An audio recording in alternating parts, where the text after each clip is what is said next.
A partir do verso 18 até o 21, Paulo estende as orientações para o relacionamento familiar. E ele começa com a mulher. Verso 18. Esposas, que cada uma de vocês se sujeite a seu próprio marido, como convém no Senhor. Vamos começar logo aí pelo seu próprio marido. Seu próprio marido significa que não é qualquer homem. Não é a qualquer um que a mulher vai se sujeitar, que vai se submeter a seu próprio marido. Significa um marido, exclusivo um. Ela deve ser submissa ao seu marido. Interessante é que as feministas não querem se submeter ao marido numa relação conjugal. Mas acaba muitas vezes por se sujeitar de diversas outras formas, inclusive algumas deprimentes, deploráveis. E às vezes, para se mostrarem independentes e dona do próprio corpo, seja por uma posição social, um status, ou seja por um salário, um trabalho, elas se submetem, se sujeitam a situações deploráveis. São mentes escravizadas pelo pecado. A orientação do apóstolo Paulo é de que a mulher seja submissa única e exclusivamente ao seu marido. E tem uma segunda orientação aí. Não é qualquer submissão.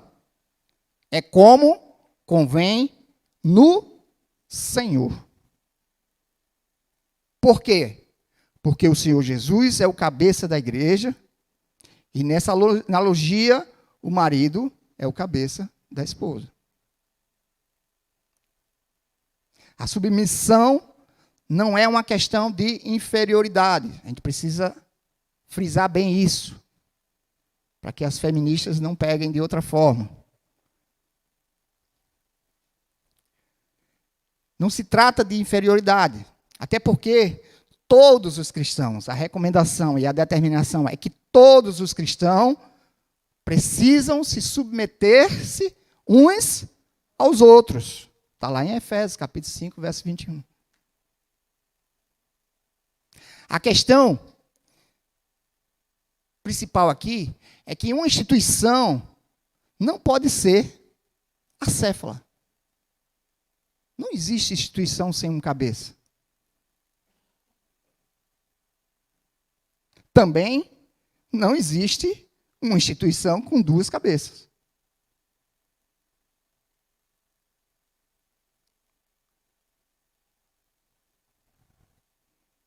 Que aí seria bicéfala. Seria uma anomalia. Um corpo com duas cabeças. Não funciona. Um corpo sem cabeça. Não funciona. Precisa de um cabeça. E Deus determinou que o cabeça da família seria o homem. É uma questão de função. Já foi pregado aqui várias vezes, né?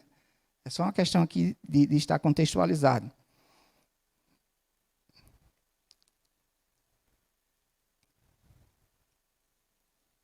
O casamento é uma instituição criada por Deus, que determinou o homem na função de cabeça da sua família. Não, e aí tem uma coisa importante aqui. Também a gente não pode confundir submissão com escravidão. Submissão com subjugação. Você não pode subjugar ninguém. Você não pode escravizar ninguém. Muito menos sua esposa.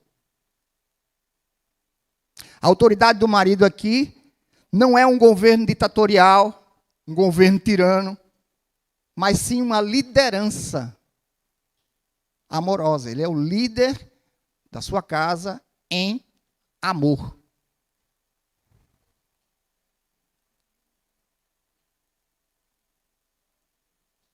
É uma posição funcional que Deus colocou, que Deus determinou. O homem não é melhor do que a mulher, nem a mulher é inferior ao homem. A mulher veio de onde? A mulher veio de onde? Do homem. E o homem nasce de onde? Da mulher. Isso é interdependentes. Nós somos interdependentes. Nós dependemos um do outro. Agora, funcionalmente, cada um tem seu papel que Deus determinou. Está dando para entender? Amém. A gente observa aqui também nesse verso que o parâmetro utilizado por Paulo é o Senhor. Ou seja, se o marido exigir algo que não convém ao Senhor, a mulher está desobrigada da submissão. Está bem claro. É no Senhor. Porque a lealdade da mulher, em primeiro lugar, está subordinada a Cristo. Qualquer coisa contrária a Cristo, exigida pelo marido, desobriga a mulher de ser submissa a ele. A mulher deve ser submissa ao marido até o ponto em que não seja forçada ou constrangida a transgredir a palavra de Deus. É isso que está sendo colocado aqui. Por esse motivo, é bom que a mulher só case com um cristão de verdade.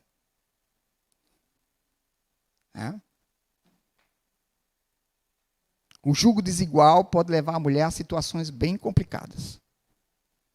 Mulheres solteiras, atentem a isso. Analise bem o marido que você vai escolher para casar, para não escolher um cabra safado. Amém? Eu tenho uma dica bem simples. A palavra diz que é espírito, corpo e alma. A palavra não diz que é corpo, alma e espírito. Não é o inverso. É bem claro. Espírito, corpo e alma. Mas a gente, na hora de namorar, costuma inverter. Primeiro a gente se envolve no corpo, vai para a cama. Depois a gente se envolve emocionalmente. E por último, se sobrar, a gente olha se ele é espiritual ou não. A dica é simples. Siga a palavra. Olha primeiro o espiritual. É um homem de Deus? É um varão de Deus? Depois você vai lá para o emocional. Para o familiar. Para o intelectual. Para o emocional. E por fim, o casamento. Para depois, o envolvimento do corpo. Quem recebeu?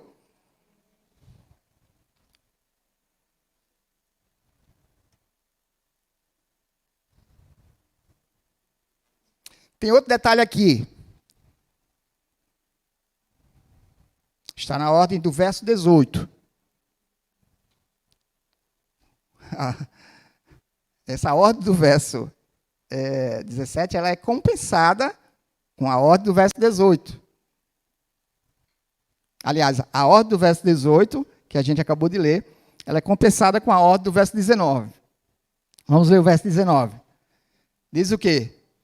Maridos, que cada um de vocês ame sua esposa e não a trate com amargura. Paulo exorta aqui o marido rabugento, o marido difícil, aquele que se irrita com tudo, aquele que faz tempestade com um copo d'água, que vê cabelo em pele de sapo. Essa a exortação está sendo para ele, né? Se encaixa aqui em alguém, receba. O papel do marido é amar a esposa como Cristo amou a igreja. O que significa isso? É prover, compreender, perdoar e servir com um amor perseverante, santificador, cuidadoso, romântico e sacrificial. Olha a missão do homem para a mulher se submeter a ele. Só isso.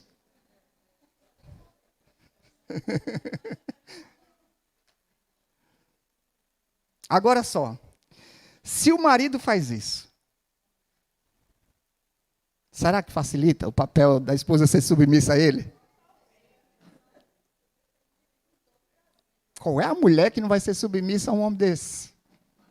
Não tem como. É automático.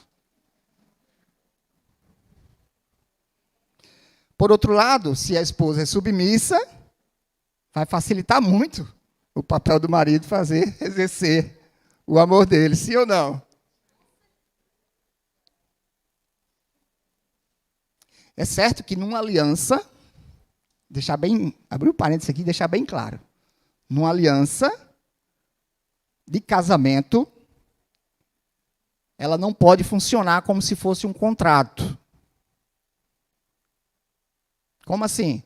A cláusula que fala de submissão, eu só cumpro se o meu marido cumprir a cláusula de amar incondicionalmente. Não é assim que funciona no reino. A aliança, ela trata de amar incondicionalmente, independentemente do outro cumprir a parte dele. É disso que se trata.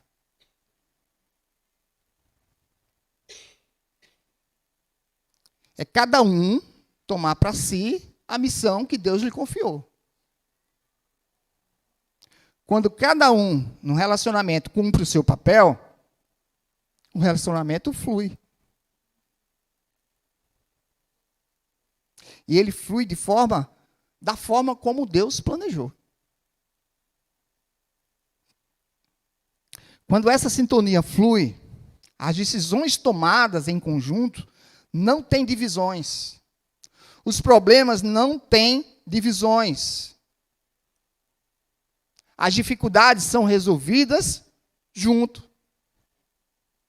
O casal cresce junto. Do ponto de vista espiritual e do ponto de vista material.